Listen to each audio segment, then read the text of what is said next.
Assalamualaikum warahmatullahi wabarakatuh dan selamat siang. Perkenalkan, nama saya Nadina Emilantibu, Stambuk F55117-206. Di sini saya akan memaparkan mengenai Undang-Undang ITE dan Peraturan Internasional mengenai Cyber Law. Apa itu ITE? Adalah aturan yang berlaku untuk setiap orang yang melakukan penyimpangan yang menjurus pada pelanggaran teknologi dan komunikasi, serta nama baik perorangan atau institusi. Secara umum, materi Undang-Undang Informasi dan Transaksi Elektronik dibagi menjadi dua bagian besar, yaitu peraturan mengenai informasi dan transaksi elektronik dan pengaturan mengenai perbuatan yang dilarang. Di sini saya mengambil satu pasal mengenai Undang-Undang ITE.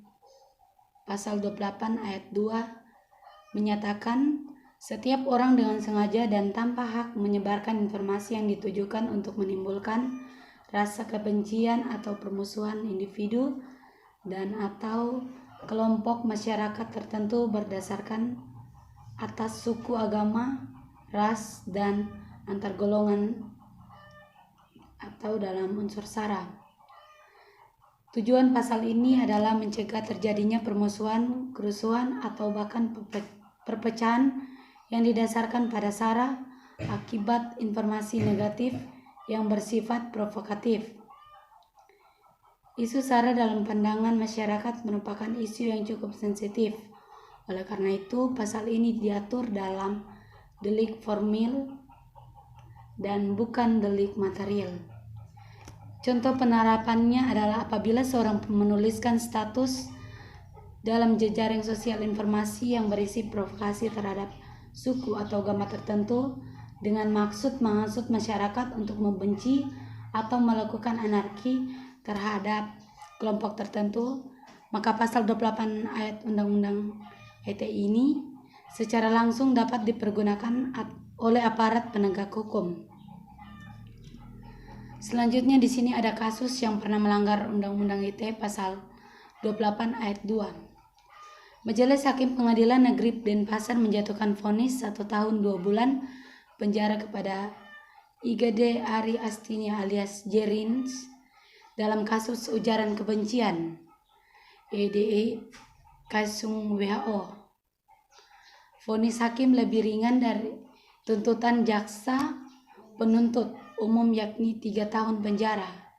Jerins dinilai melanggar pasal 28 ayat 2, pasal 54A ayat 2 Undang-Undang ITE dan pasal 64 ayat 1 KUHP.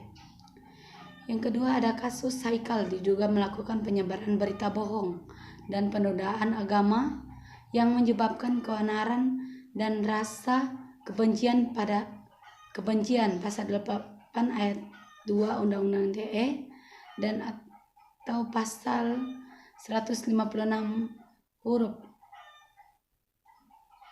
A KUHP dan atau pasal 14.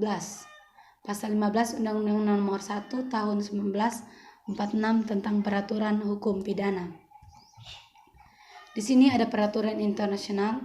Menurut Convention of Cybercrime, tindak pidana yang dapat digolongkan sebagai cybercrime diatur dalam pasal 2 dan 5. Adapun jenis tindakan pidana tersebut adalah illegal access atau akses ilegal, illegal interception atau intersepsi ilegal, data interception atau intersepsi data, system interface atau gangguan sistem. Di sini misuse of device atau penyalahgunaan perangkat. Sekian dari saya ucapkan terima kasih.